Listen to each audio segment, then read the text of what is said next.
मेरा नाम अदिति है।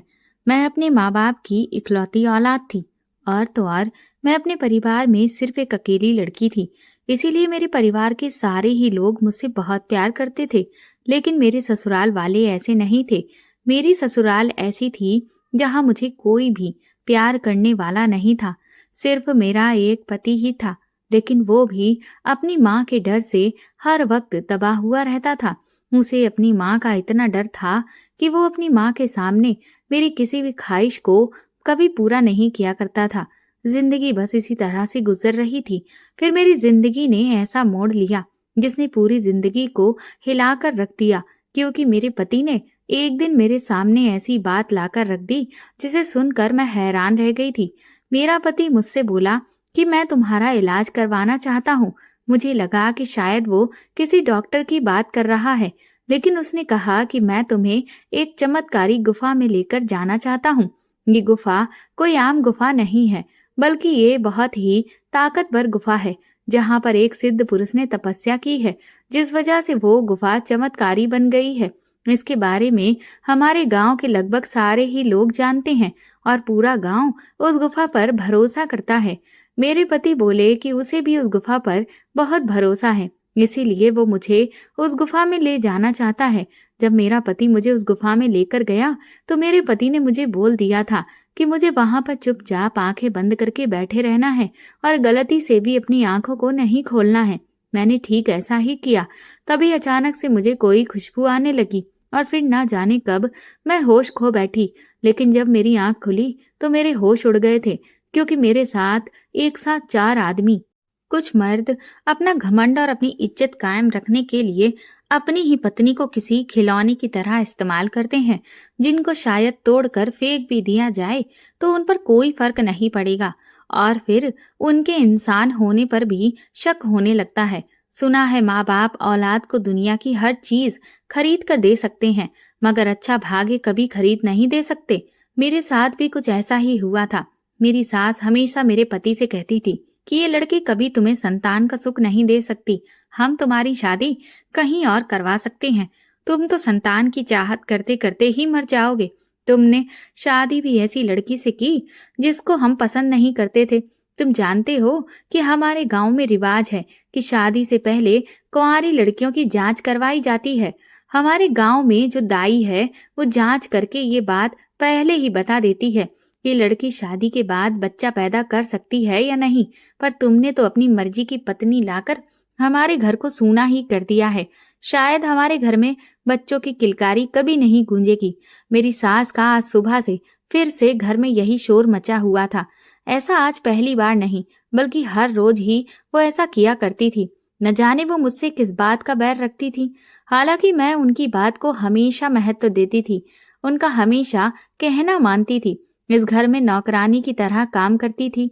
उनको तो किसी काम को हाथ भी नहीं लगाने देती थी, ताकि वो मुझसे खुश रह सके। मगर वो तो सिर्फ शादी के कुछ दिनों तक ही मुझसे खुश रही थी। मैं उनकी हर बात को खामोशी से सुनकर बैठी रहती थी।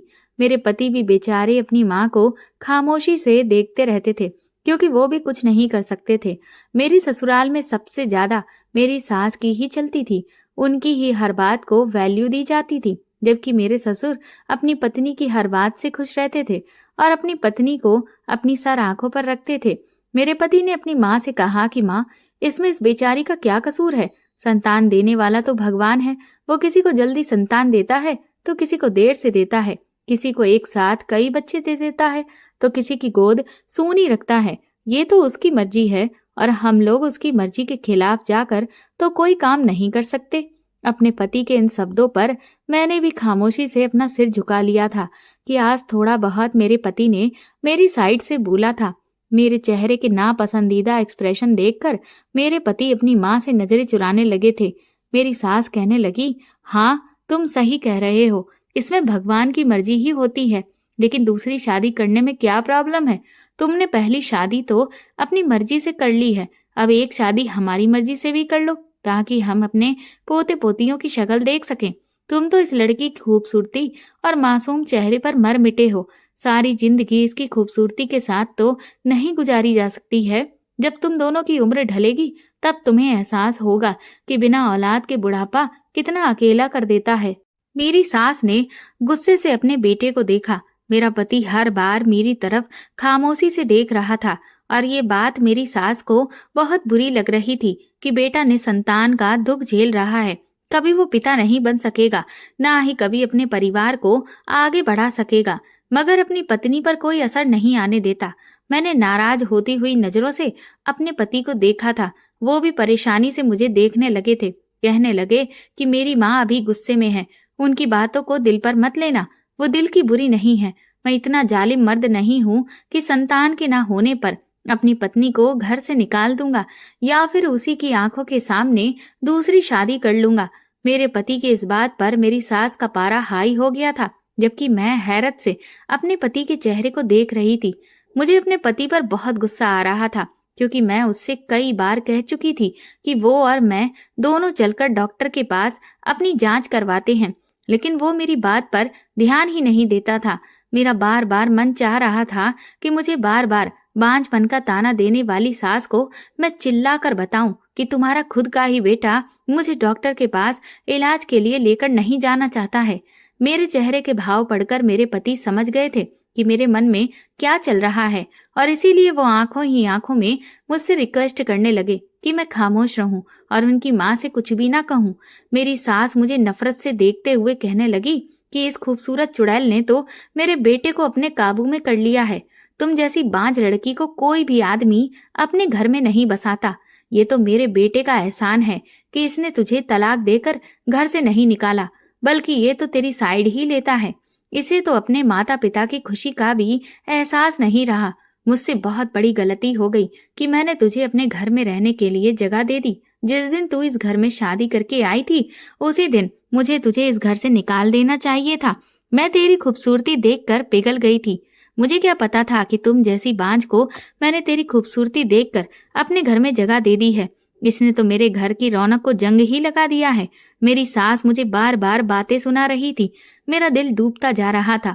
मैं तो अपने माता पिता की वो लाडली बेटी थी जिससे घर में कभी माता पिता ने ऊंची आवाज में भी बात नहीं की थी। मुझे तो ऐसे रखा था जैसे कि घर में मुझसे ज्यादा कोई भी कीमती नहीं है। मगर ससुराल में शादी के 1 साल के बाद ही सब लोग मुझे बताने लगे थे कि मैं बांझ हूँ। हालांकि बांझपन का अभी तक ऐसा कोई प्रूफ उनके पास नहीं था। इस घर में तो मेरा खाना पीना भी दुश्वार हो चुका था। इस घर के खाने के निवाले तो मेरे हलक में अटक कर रह जाते थे। जब मेरी सास नफरत से चीखती थी कि मैं तो किसी के कदमों में बैठने के काबिल भी नहीं हूँ, मगर उनका बेटा मुझे सर पर बैठाता है।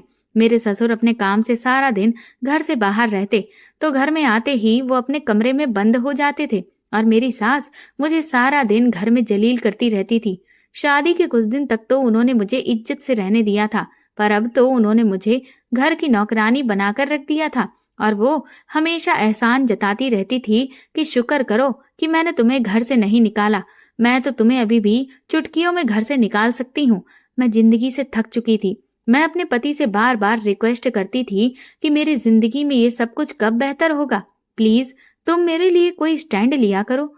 पर वो उल्टा मुझसे रिक्वेस्ट करने लग जाते थे और हर बार मेरी जुबान अपनी माँ के आगे बंद करवा दिया करते थे।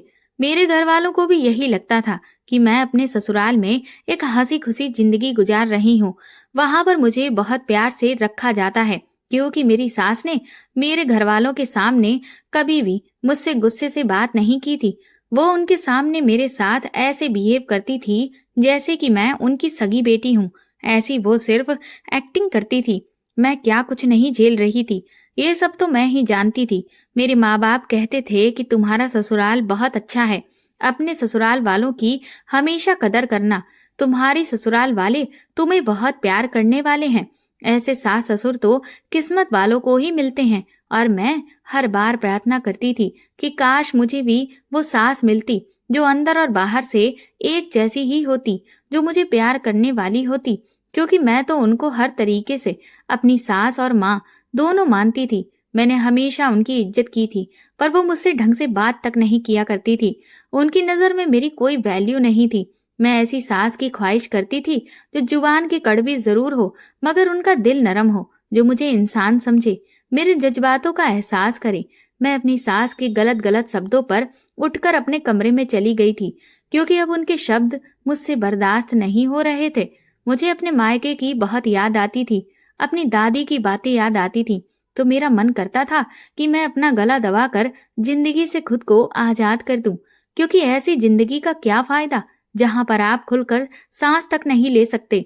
और मैं रो रही थी जब कुछ देर बाद मेरा पति कमरे में आ गया और मेरे आंसू साफ करते हुए शर्मिंदगी से कहने लगा कि मुझे माफ कर दो, मेरी वजह से तुम्हारी जिंदगी का सुकून खत्म हो गया है, जबकि मैंने तुमसे न जाने कितने वादे किए थे।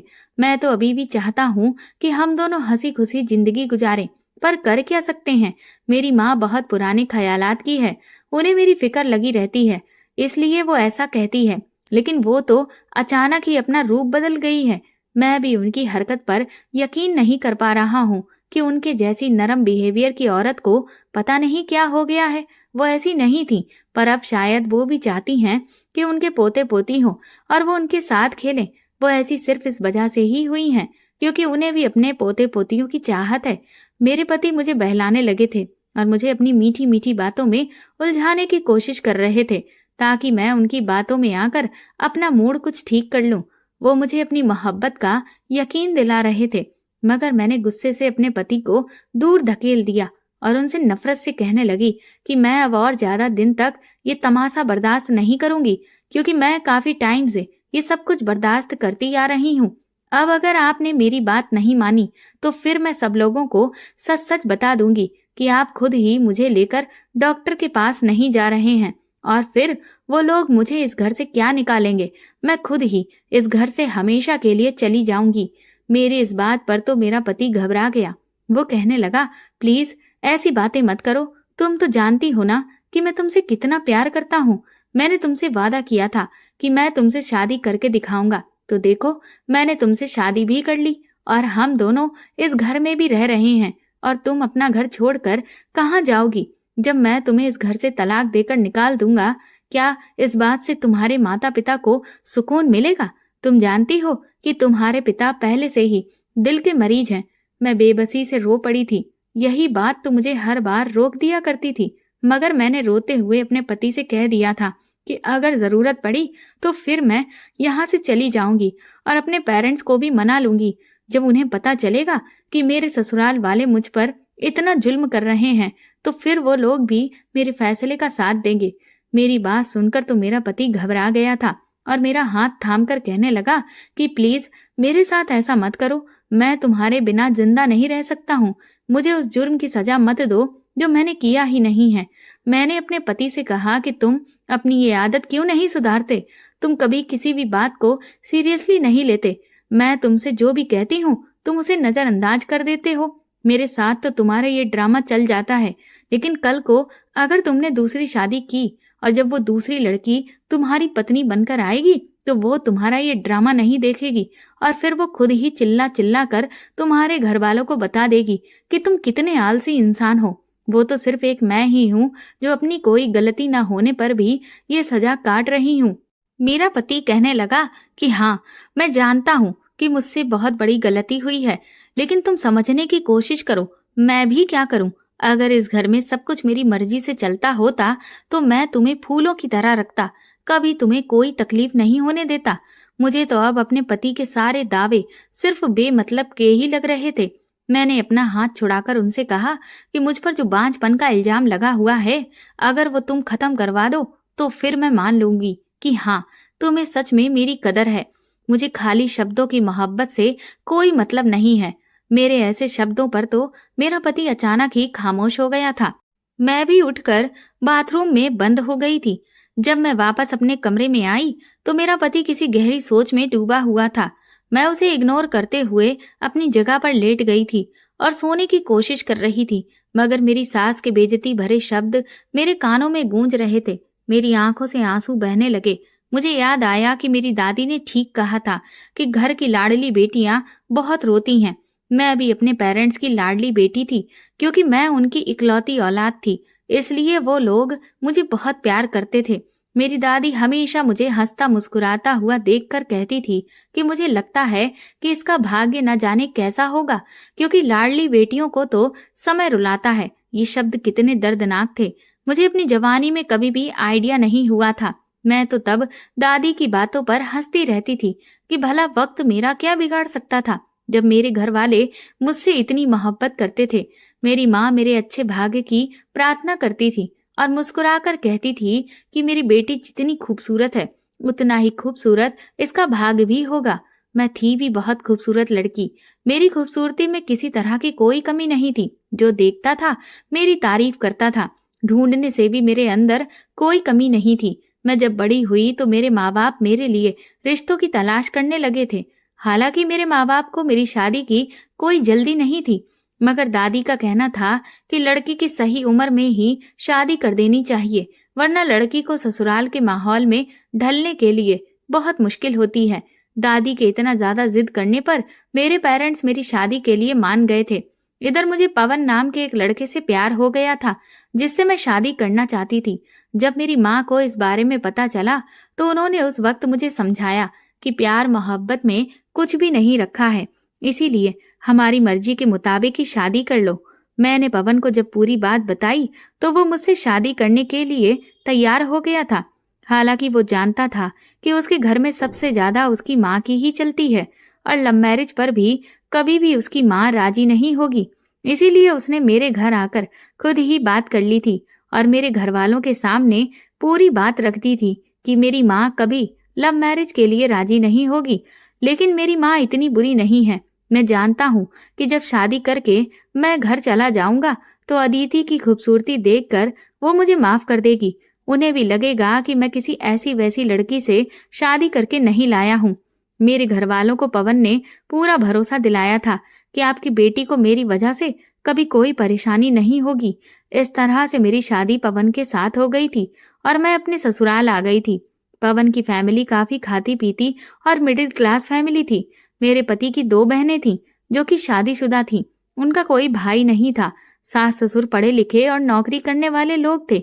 जब शादी के बाद हम दोनों इस घर में आए तो मेरी सास को तो गुस्सा बहुत आया था, लेकिन फिर उन्होंने देखा कि उनकी बहू इतनी खूबसूरत है तो वो मुझसे राजी हो गई थी और शादी के लगभग 4-5 महीने तक उन्होंने मेरे साथ अपना बिहेवियर बहुत अच्छा रखा। मेरा पति भी मुझसे बहुत खुश था। ससुराल में इतनी इज्जत और इतना प्यार पाने के बाद मैं खुद को दुनिया की सबसे खुशनसीब लड़की समझने लगी थी। मेरे दिल में ये डर था कि पवन से शादी करने के बाद मेरी जिंदगी मुश्किल हो जाएगी, लेकिन मेरे पति के प्यार और मेरे सास ससुर के प्यार ने मेरे दिल से वो डर भी निकाल दिया था। शादी के बाद मेरी जिंदगी बहुत खूबसूरत हो गई थी। मेरा पति मुझे रानी बनाकर रखता था। मैं ससुराल में सुकून से रहने लगी थी। मन करता तो काम कर लिया करती थी, वरना मेरी सास ही सारे काम करती थी। मेरे पेरेंट्स भी मेरी ये शादीशुदा जिंदगी से बहुत बेफिक्र और खुश हो गए थे। उन्हें भरोसा नहीं हो रहा था कि पवन की फैमिली इतनी अच्छी हो सकती है, लेकिन उन्होंने शादी के बाद मुझे खुश देखा तो वो लोग भी बहुत खुश थे। लेकिन फिर धीरे धीरे जिस तरह से महीने गुजरते गए तो मेरी सास ने घर के काम से रिटायरमेंट ले ली थी। शुरू शुरू में तो मेरी सास ने मुझे बेटी की तरह ही समझा था, मगर शादी के 5 महीने बाद ही वो मुझे दबे दबे शब्दों में प्रेग्नेंट होने के लिए कहती थी। वो कहने लगी कि अब मुझे पोता पोती की शक्ल देखनी है, जल्दी ही घर में रौनक लेकर आओ। अपनी ख्वाहिश मुझे बताने लगी थी। कहने लगी थी कि मेरी बेटियां जब आती हैं तो उनके बच्चों से बहुत दिल लगता है, फिर उनके जाने के बाद घर सूना सूना हो जाता है। घर में बच्चे आएंगे तो ऐसा नहीं होगा। मैं तो अपनी सास की बातों पर सर हिला दिया करती थी। मैं भी माँ बनना चाहती थी, मगर शायद भगवान की तरफ से देर थी। धीरे धीरे मेरी शादी को 1 साल गुजर गया था, पर अभी तक मैं प्रेग्नेंट नहीं हुई थी। मेरी सास का बिहेवियर मेरे साथ बहुत बुरा हो गया था। वो मुझे बांझ बांझ कहती थी, बोलती थी कि अगर तुम माँ बनने वाली होती तो ना जाने कब की बन गई होती। दूसरों की बहुओं को देखो, शादी करके आती हैं तो 1-2 महीने के बाद ही खबर सुना देती हैं, लेकिन यहाँ तो शादी को इतना टाइम हो गया, कोई खबर ही नहीं मिली।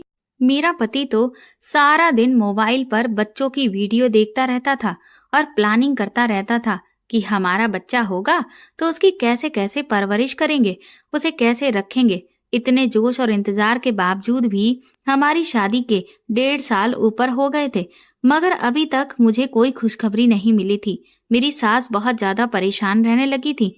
न जाने कौन कौन सी घर में उन्होंने पूजाएं करवाई थी। कभी कहती कि तुम्हें नजर लगी हुई है, कभी कहती कि चलो मैं तुम्हें किसी डॉक्टर को दिखा आती हूँ, जरूर तुम्हें कोई ना कोई दिक्कत है। मेरे ससुर सास को सब्र करने का कह दिया करते थे, लेकिन सब्र तो मेरे पति और मुझे भी नहीं था। इन 2 साल हमने बहुत ही प्रार्थनाएं की थी और बहुत इंतजार किया था। अब तो हमसे आस पड़ोस के लोग भी पूछने लगे थे। मैं तो हर टाइम परेशान रहने लगी थी। ऊपर से मेरी सास की बातें जो मुझे चैन से सांस भी नहीं लेने देती थी। शुरू के कुछ महीनों तक मेरी सास का बिहेवियर मेरे साथ बेटी जैसा था, लेकिन फिर तो उन्होंने बिना सोचे समझे ही मुझे ताने मारने शुरू कर दिए थे। हर वक्त वो मेरे सामने उन लोगों की बातें करती थी जिनकी शादी हमारी शादी के बाद हुई थी, कि वो लोग तो माता पिता बन चुके हैं। मैं हमेशा परेशान रहने लगी। सारी बातें सोच सोच कर मेरी तबीयत खराब रहने लगी थी। मेरा पति मुझसे कहने लगा कि लोगों के तो 10 साल बाद भी बच्चे होते हैं और हमारी शादी को अभी सिर्फ 2 साल ही हुए हैं। तुम टेंशन क्यों लेने लगी हो? मैं बहुत रोने लगती थी। अपनी सास का इतना कड़क बिहेवियर मैं बर्दाश्त नहीं कर पा रही थी। घर में सारा दिन हम औरतें होती थी। सास तो मुझसे सारा दिन ढंग से बात तक नहीं करती थी। मैं अकेले ही बिना किसी बातचीत किए घर के सारे काम करती थी। इस घर में मेरे पति के अलावा मुझसे कोई बात नहीं करता था। कभी कभी मेरी नंदे भी आती थीं, तो वो भी मुझे बातें सुनाने लग जाती थी। कहती थी कि हमने तो शादी के 1 साल में ही बच्चा पैदा करके दिया है। मुझे अफसोस होता था कि मैंने पवन से शादी करके बहुत बड़ी गलती की है, क्योंकि इस घर में मेरी कोई इज्जत नहीं थी। पवन मुझे इज्जत नहीं दिलवा सकता था, क्योंकि उसे अपनी माँ से बहुत डर लगता था। उसने अपनी शादी अपनी मर्जी के मुताबिक कर ली थी। यही बहुत बड़ी बात थी, लेकिन इसके आगे वो कुछ नहीं कर पा रहा था। मैं चाहती थी कि जल्द से जल्द मेरा बच्चा हो जाए, ताकि घर वालों का बिहेवियर मेरे साथ अच्छा हो जाए। रोज रोज सास के तांडव से मेरा पति भी परेशान रहने लगा था। एक दिन मेरी सास मुझे बातें सुना रही थी। मैं रो रही थी। तभी पवन घर में आ गया। जब उसने मुझे रोते हुए देखा तो उसने माँ से कहा कि माँ, भगवान से प्रार्थना किया करो। अभी तो हमारी शादी को 2 साल ही हुए हैं और आपने इसको इतनी सारी बातें सुना दी। मेरी सास अपने बेटे की बात सुन के गुस्से में कहने लगी कि डरती हूँ कि तेरा परिवार तेरे बाद आगे नहीं बढ़ा तो तेरी कोई पीढ़ी नहीं चलेगी। मैं बस इसी बात से डरती हूँ। मुझे जल्द से जल्द खुशखबरी चाहिए। मैं अपनी सास के शब्दों पर बहुत दुखी हुई थी। फिर मेरी सास ने एक ऐसी बात कही जिसे सुनकर मैं स्तब्ध रह गई। सास ने मेरे पति से कहा कि मुझे वो कदम उठाना ही पड़ेगा जिसको मैं नहीं उठाना चाहती। वही ये कहकर खामोश हो गई कि वो आखिर कौन से कदम की बात कर रही थी। इन शब्दों को सोच सोच कर मैं परेशान हो रही थी। मुझे लगा कि मेरे सास अपने बेटे की दूसरी शादी करवाना चाहती है। पहली पत्नी से बच्चा नहीं हो रहा तो शायद दूसरी औरत लाकर उससे बच्चा करवाना चाहती है। ये सोच मेरे दिमाग में आई तो मैं रो पड़ी थी। मैंने अपने पति को इस बारे में बताया तो वो हंसने लगे। ऐसा पहली बार तो नहीं था, क्योंकि मेरी सास इससे पहले भी कई बार मेरे पति से दूसरी शादी के बारे में कह चुकी थी। मेरे सामने नहीं, पर वो उनको चोरी चुपके ये बात समझाती रहती थी। आज तो उन्होंने शायद छुपे शब्दों में इस बात को मेरे सामने जाहिर कर दिया था। मेरे पति कहने लगे कि ऐसा कुछ भी नहीं है, मैं तुम्हें छोड़कर किसी और से शादी नहीं करूंगा। उन्होंने मुझे भरोसा दिलाया कि वो मुझसे बहुत प्यार करते हैं और चाहे कुछ भी हो जाए, उनकी माँ उनसे कितना ही क्यों ना कहे, पर वो दूसरी शादी किसी भी हाल में नहीं करेंगे। अपने पति की बात सुनकर मुझे थोड़ी तसल्ली हुई थी और उन्होंने मुझे बेफिक्री से सोने के लिए कहा था। मैं गहरी नींद में सो चुकी थी, लेकिन अचानक मेरी आंख आधी रात के समय खुली। जब मैंने बिस्तर पर देखा तो मेरे पति बिस्तर पर मौजूद नहीं थे। मैं कंफ्यूज हो गई थी कि वो इतनी रात को कहाँ चले गए। वॉशरूम का दरवाजा भी खुला हुआ था, वो वहां पर भी नहीं थे। मैंने घड़ी में टाइम देखा तो रात के 3 बज रहे थे। आखिर वो इस टाइम कहाँ जा सकते थे? मैं दबे कदमों से अपने पति को देखने के लिए कमरे से बाहर निकल रही थी, लेकिन जैसे ही मैं आंगन तक पहुंची तो ये देखकर मैं घबरा गई कि मेरे पति और मेरी सास आंगन में बैठे हुए इतनी रात को न जाने क्या बातें कर रहे थे। मैं जानकर छुप गई ताकि उन लोगों को ये न लगे कि मैं उनकी बात को सुनने की कोशिश कर रही हूँ और वो लोग मुझे देखकर खामोश ना हो जाएं। इस टाइम पर वो बहुत धीरे धीरे बात कर रहे थे। मुझे उनकी एक भी बात समझ नहीं आई, लेकिन मैं ठिठक गई थी कि रात के इस वक्त ऐसी कौन सी बात है जो अब की जा रही है। क्या कोई बहुत जरूरी बात है? क्योंकि इंसान आधी रात के समय कोई इम्पोर्टेंट बात ही कर रहा होता है। 2 मिनट इन लोगों ने बात की, फिर मेरे पति भी कमरे की तरफ बढ़ने लगे। मैं अपने बिस्तर पर जाकर लेट गई थी और ऐसे एक्ट करने लगी जैसे मैं अभी तक सोई हुई हूँ। मैं सोती रही थी और इसी तरह मेरी आंख सुबह को खुली थी। अगले दिन मैंने अपने पति से जिद की, हमें भी अब डॉक्टर के पास हर हाल में जाना चाहिए। एक बार हमें अपना चेकअप करवाना चाहिए। वैसे भी सास के बिहेवियर से मैं हमेशा परेशान रहती थी, क्योंकि उन्हें भी ये पता चल जाना चाहिए था कि मैं सच में बांझ हूं भी या नहीं। मेरे पति को इस बात से कोई ऐतराज नहीं था। मैंने जब उन पर बहुत दबाव बनाया तो उन्होंने समय निकाला और फिर हम दोनों ने जाकर अपना चेकअप करवा लिया। डॉक्टर ने हमारे कुछ टेस्ट करवाए थे। टेस्ट करवाकर हम लोग घर आ गए थे। मेरी सास ने जब चेकअप की बात सुनी तो वो खुश हो गई थी, जैसे कि उन्हें बच्चे की खुशखबरी ही मिल गई हो। हमारी रिपोर्ट्स आना अभी बाकी थी। मैं बहुत डरी हुई थी, न जाने उस रिपोर्ट में क्या बात निकले। मैं रो रो कर भगवान से प्रार्थना कर रही थी कि मेरे अंदर कोई कमी ना आए, हम दोनों की ही रिपोर्ट पॉजिटिव आए। अगर मेरी रिपोर्ट में कुछ गड़बड़ आ गई तो मेरी सास तो पक्का मेरे पति की दूसरी शादी करवा देगी। वो मुझे बिना किसी सबूत के ही बांझ कहती रहती है, फिर तो उनके पास पक्का सबूत होगा। मेरे पति मुझे भरोसा दिलाते रहते थे कि हम दोनों ही ठीक हैं और हमारे संतान भी हो जाएगी। फिर जिस दिन मेरे पति और मेरी रिपोर्ट्स आने वाली थी, उस दिन मैं बेसब्री से सुबह से रिपोर्ट्स का इंतजार कर रही थी। मेरे पति रिपोर्ट लेने के लिए डॉक्टर के क्लिनिक शहर गए हुए थे। जैसे ही वो लौट कर आए तो मैं तुरंत ही भागकर उनके पास पहुंची और उनसे कहा कि रिपोर्ट में क्या निकला है। लेकिन उनका चेहरा बहुत उदास था। उनके उदास चेहरे को देखकर मेरे तो पसीने ही छूटने लगे थे। मुझे लगने लगा कि शायद मेरी रिपोर्ट गड़बड़ आई है और अब तो मैं सबके सामने बांझ साबित हो जाऊंगी। मैंने अपने पति से कहा कि आप इतना खामोश क्यों हैं, आप कुछ बोलते क्यों नहीं हैं? तो मेरे पति ने कहा कि दरअसल जिस लैब में हमारी रिपोर्ट बनने के लिए गई थी, वहां पर तो शॉर्ट सर्किट की वजह से आग लग गई और वो पूरी लैब ही तबाह हो गई। इसीलिए सारी रिपोर्ट्स भी जलकर खाक हो गई है। अपने पति के मुंह से ये बात सुनकर मैं तो अपना सर पकड़कर ही बैठ गई थी। मैंने कहा, इतनी मुश्किल से तो आप मेरे कहने पर डॉक्टर के पास चेकअप कराने के लिए गए थे और ऊपर से उसका नतीजा ये निकला कि हमारे हाथ रिपोर्ट भी नहीं आई। मैंने उनसे कहा कि देखिए, हमें एक बार फिर से चेकअप करवाने जाना चाहिए, आप फिर से टाइम निकाल लीजिए। इस पर मेरे पति कहने लगे कि वो तो मैं भी सोच रहा था, लेकिन जिस डॉक्टर से हम लोग अपना चेकअप कराने गए थे, वो डॉक्टर 1 महीने के लिए शहर से बाहर गया हुआ है। 1 महीने के बाद हम लोग दोबारा उसके पास जाकर चेकअप करवा लेंगे। मैंने अपने पति से कहा कि तब तक आप किसी और अच्छे डॉक्टर के बारे में पता करें। अगर हमें कोई दूसरा अच्छा डॉक्टर मिल जाता है तो हम उससे जाकर अपना चेकअप करवा सकते हैं। इस पर मेरे पति कहने लगे कि शहर में इस डॉक्टर से अच्छा और कोई डॉक्टर नहीं है, क्योंकि इससे मेरे पहचान के काफी सारे लोगों ने भी इलाज कराया है और उन्हें बहुत फायदा हुआ है।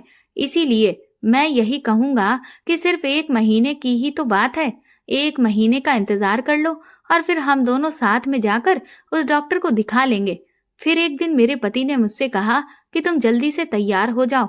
मैंने उनसे कहा कि क्यों, हम लोग कहाँ जा रहे हैं? तो उन्होंने कहा कि मैं तुम्हें एक चमत्कारी गुफा में लेकर जाना चाहता हूँ, जो हमारे गांव के बाहर जंगल में बनी हुई है। वहां पर बहुत सारे ऐसे लोग गए हैं और उसके बाद उन्हें माँ बाप बनने का सुख मिला है। उन्होंने कहा कि वो गुफा बहुत चमत्कारी है, वहां पहुंचकर सबका अच्छा इलाज हो जाता है। जो औरत वहां माँ बनने की उम्मीद से गई है, उसे 1 महीने के बाद ही माँ बनने की खुशी मिल गई है। मैंने अपने पति से कहा कि ये सब मनगढ़ंत बातें होती हैं, इस तरह से कुछ भी नहीं होता है। लेकिन मेरा पति मुझ पर गुस्सा करने लगा, बोला तुम ज्यादा सवाल जवाब मत करो, चुपचाप मेरे साथ चलो। अपने पति का गुस्सा और इतनी जल्दबाजी देखकर मुझे बहुत अजीब सा लग रहा था। फिर मैं अपने पति के साथ रात के टाइम पर उस गुफा में चली गई। वहां पर अंदर ले जाकर मेरे पति ने मुझे अकेला बैठा दिया। मैंने अपने पति की तरफ हैरानी से देखा कि आखिर यहाँ बैठे बैठे ऐसा कौन सा इलाज हो जाएगा जो इस बंद गुफा में रात के वक्त अकेले में होगा। मेरा पति कहने लगा कि अगर बच्चा चाहिए तो हमें ये करना ही होगा और तुम बिल्कुल फिक्र मत करो, ये गुफा बहुत चमत्कारी है। इससे तुम अपने आप ही ठीक हो जाओगी और इस तरह से हम दोनों को बच्चा हो जाएगा। अपने पति के मुंह से ये बात सुनकर मुझे थोड़ा सा सुकून मिला था। मेरे पति की भी आंखों में उस वक्त आंसू थे। उनकी ऐसी हालत देखकर मुझे लगा कि सच में वो भी बच्चे के लिए बहुत परेशान है और मुझे उनका इस समय साथ देना चाहिए। और फिर जब मुझे माँ बनना है तो ये सब कुछ तो अब झेलना ही होगा। मेरे पति मुझसे बोले कि मेरे यहाँ से जाने के बाद तुम्हें अपनी आंखों को बंद कर लेना है और शांति से आंख बंद करके चुपचाप बैठे रहना है। मैं बाहर ही गुफा के तुम्हारा इंतजार करता रहूंगा। सुबह तक तुम्हें इस गुफा से बाहर नहीं निकलना है। इतना कहकर मेरे पति गुफा से बाहर चले गए थे। मैंने गुफा के चारों तरफ देखा तो वहां अंधेरा छाया हुआ था। मुझे बहुत डर लग रहा था, मगर माँ बनने की खातिर मुझे इतना तो करना ही था। मैंने फिर अपने पति के कहे अनुसार ही चुपचाप अपनी आंखों को बंद कर लिया और एक तरफ ध्यान लगाकर बैठ गई थी। फिर अचानक ही मुझे एक अजीब सी खुशबू महसूस होने लगी और ऐसा लग रहा था कि जैसे वो खुशबू मेरे दिमाग पर चढ़ रही हो। फिर मुझे पता ही नहीं चला कि मैं कब बेहोश हो गई और फिर मेरे साथ क्या हुआ। सुबह जब मेरी आंख खुली तो मेरे सामने 3-4 आदमी बाबा के भेष में बैठे हुए दिखे। उन्हें देखकर मेरी तो हालत ही खराब हो गई थी। मैंने उठने की कोशिश की तो मुझे बहुत ही थकान महसूस हो रही थी। मैं तुरंत ही अपने पति को चिल्ला चिल्ला कर पुकारने लगी तो वो बाबा मुझसे कहने लगे कि तुम्हारा पति तो रात को ही यहाँ से चला गया था।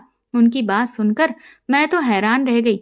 वो मुझसे कहने लगे कि तुम डरो नहीं, तुम यहाँ बिल्कुल सुरक्षित हो। हम लोग तो यहाँ पर साधना करने के लिए आए थे। मैंने उनसे कहा कि नहीं, ऐसा नहीं हो सकता। मेरा पति तो सारी रात गुफा के बाहर ही रुका था। इस बात पर वो चारों बाबा मुस्कुराने लगे और कहने लगे, थोड़ी देर इंतजार करो, तुम्हारा पति आता ही होगा। मुझे वहां बहुत डर लग रहा था, लेकिन अब अपने पति का इंतजार करने के अलावा मेरे सामने कोई चारा नहीं था। जब मेरा पति वहां आया तो मैं ये देखकर हैरान रह गई थी कि मेरे पति के कपड़े तो बदले हुए थे, जबकि वो रात को दूसरे कपड़े पहने हुए था। लेकिन अब वो काफी फ्रेश लग रहा था। ऐसा लग रहा था कि जैसे वो तो नहा धोकर आया है, जबकि मुझसे वो कह रहा था कि वो बाहर ही मेरा इंतजार करेगा। मैं उसे देखकर रोने लगी और गले से लग गई। उन्होंने मुझे तसल्ली दिलाई कि अब भगवान हमारी प्रार्थना जरूर सुन लेंगे। मैंने उनसे कहा कि आप कहाँ चले गए थे, तो वो कहने लगे कि मैं कहीं नहीं गया था, मैं तो यहीं पर ही टहल रहा था। पर अपने पति के बदले हुए कपड़े तो मुझे कुछ और ही कहानी बता रहे थे। मैं उस वक्त इतनी घबराई हुई थी कि उनसे कोई भी मैंने सवाल नहीं किया। मैं चुपचाप रही, मगर मुझे कुछ गड़बड़ का एहसास होने लगा था। मुझे न जाने क्यों ऐसा लग रहा था कि जैसे मेरे पति मुझसे झूठ बोल रहे हैं। फिर मैं अपने पति के साथ वापस घर आ गई और दोबारा से गहरी नींद में सो गई। 2-3 दिन के बाद ही मेरे ससुर की तबीयत हद से ज्यादा खराब हो गई, जिस वजह से मेरी सास अपने पति की सेवा में लग गई थी। दिन के टाइम जब मुझे होश आया तो मैं अपना सर पकड़कर बैठ गई। जब मुझे वो नजारा एक बार फिर से याद आया, जब मैं उन चारों बाबाओं को अपने आसपास बैठे देखा था, तो उसे याद कर मैं रोने लगी थी, क्योंकि मेरे शरीर से बहुत अजीब तरह की बदबू आ रही थी। मैं लड़खड़ाते हुए बाथरूम में नहाने के लिए चली गई थी और रोने लगी थी कि पता नहीं मुझे माँ बनने के लिए क्या क्या करना पड़ेगा। माँ बनने की खातिर एक अंधेरी गुफा में मैं सारी रात अकेले गुजार कर आई थी। वहां तो मेरे साथ कुछ भी हो सकता था, और फिर अचानक से वो 4 आदमी वहां पर कैसे आ गए थे। मैं तो वैसे भी बहुत खूबसूरत थी और मेरे ऊपर किसी की भी नीयत आसानी से बदल सकती थी। वो तो शुक्र है कि उन बाबाओं ने मेरे साथ कुछ भी नहीं किया। मेरा पति भी मुझे छोड़कर चला गया था, लेकिन फिलहाल मैंने अब सब कुछ भगवान पर छोड़ दिया था और मैं बुझी बुझी सी रहने लगी थी। मेरे ससुर की तबीयत इन दिनों बहुत ज्यादा खराब चल रही थी। इस वजह से ही मेरे ससुर अस्पताल में एडमिट थे। मेरे पति और मेरी सास रात को अस्पताल में रुक रहे थे और मैं अपने घर में अकेली रहती थी।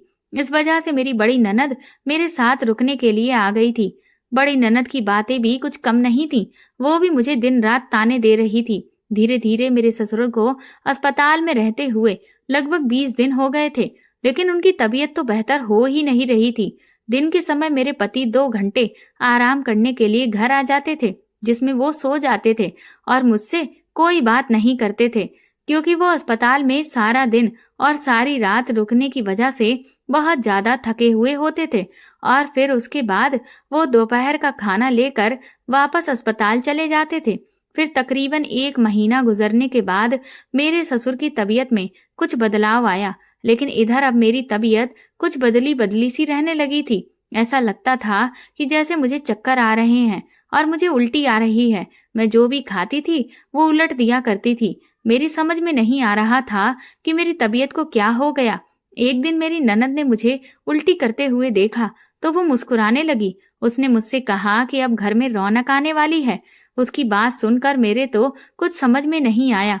उसने कहा, भाभी तुम पेट से हो, तुम माँ बनने वाली हो और तुम्हारी तबीयत इसीलिए ऐसी हो रही है। मैं अपनी ननद की बात सुनकर हैरान रह गई थी, क्योंकि ऐसा तो तब मुमकिन था जब मेरे पति या मेरे बीच कोई भी रिश्ता होता। लेकिन पिछले 1 महीने से तो मेरे पति दिन रात अस्पताल में ही गुजार रहे थे और मैं उनके साथ कोई वक्त नहीं बिता पाई थी। लेकिन अब अपने दिल की तसल्ली के लिए मेरे लिए ये जानना बहुत जरूरी था कि क्या मेरी ननद सच कह रही थी। इसीलिए मैं चुपचाप बहाना करके मेडिकल पर गई और फिर मैंने जब अपना टेस्ट किया तो उसका रिजल्ट तो पॉजिटिव आ गया था।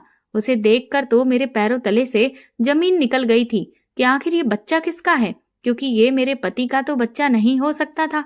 आज भगवान ने मुझे माँ बनने की खुशी तो दी थी, पर यह खुशी मेरे लिए किसी बहुत बड़े गम से कम नहीं थी, क्योंकि अब मैं अच्छी तरह से समझ सकती थी कि जरूर मेरे साथ कुछ तो गलत हुआ है। ये बच्चा मेरे पति का नहीं हो सकता। मैं बहुत रो रही थी। अब तो मुझे अपने पति के घर आने का इंतजार था।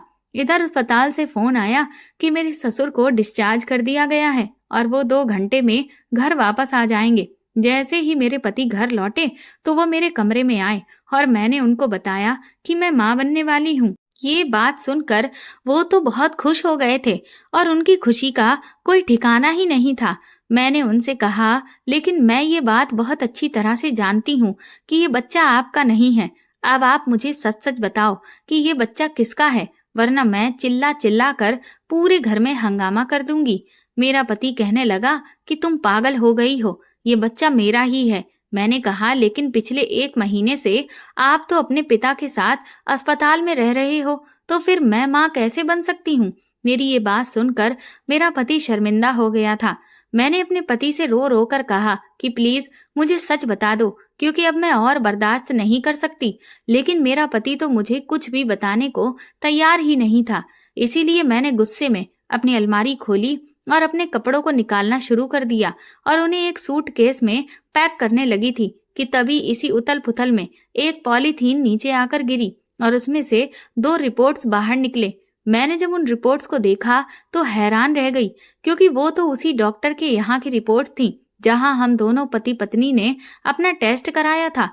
लेकिन ऐसा कैसे हो सकता था, ये रिपोर्ट्स यहाँ कैसे आ सकती थी, जबकि मेरे पति ने तो मुझसे ये कहा था कि ये रिपोर्ट्स लैब में आग लगने की वजह से जल गई थी। मेरे पति ने भी जब मेरे हाथ में उन दोनों रिपोर्ट्स को देखा तो वो बुरी तरह से घबरा गया और मुझसे रिपोर्ट्स को छीनने की कोशिश करने लगा। लेकिन मैंने उसे धक्का मार दिया और मैंने तुरंत ही उन रिपोर्ट्स को खोलकर देखा तो मेरे पैरों तले से जमीन निकल गई थी, क्योंकि मेरी रिपोर्ट तो पॉजिटिव थी, पर मेरे पति की रिपोर्ट में साफ लिखा हुआ था कि उसमें कमी है और वो कभी भी पिता नहीं बन सकता। अब तो ये बात साफ हो गई थी कि ये बच्चा मेरे पति का नहीं है। मैंने अपने पति से एक बार फिर से चिल्लाते हुए कहा कि तुम मुझे साफ साफ बता दो कि ये बच्चा आखिर किसका है, वरना मैं तुम्हारा बहुत बुरा हाल करूंगी। मेरा पति मेरे गुस्से से घबरा गया और फिर उसने जो सच्चाई मुझे बताई उसे सुनकर मेरे होश उड़ गए थे। मुझे तो ऐसा लग रहा था कि मैं कहीं डूब कर मर जाऊं। मेरा पति मुझसे कहने लगा कि मैं तुम्हें छोड़ नहीं सकता था, लेकिन इधर मेरी माँ ने भी तुम्हारा जीना दुश्वार किया हुआ था। मुझे माफ कर दो अदिति, मैं औलाद के सुख में अंधा हो गया था। दरअसल मैंने सुना था कि उस गुफा में कुछ तांत्रिक बाबा आए हुए हैं जो बांझ औरतों का इलाज करते हैं और उनके इलाज से औरतें बच्चा पैदा कर देती हैं। लेकिन वो उन आदमियों का इलाज नहीं करते थे जिनके अंदर कमी होती है। मैं जब उन बाबा के पास गया और उनको मैंने पूरी बात बताई तो उन्होंने कहा था कि तुम अपनी पत्नी को मेरे पास भेज देना, मेरी वजह से वो माँ बन जाएगी और घर जाने के बाद तुम भी उसके साथ रिश्ता जोड़ना। मुझे उम्मीद है कि तुम्हारी पत्नी जल्दी ही माँ बन जाएगी। और उसे शक भी नहीं होगा कि ये बच्चा तुम्हारा है या फिर मेरा। उस तांत्रिक बाबा की बात सुनकर मुझे बहुत गुस्सा आया था, लेकिन इसके अलावा मेरे पास अब कोई रास्ता भी नहीं था।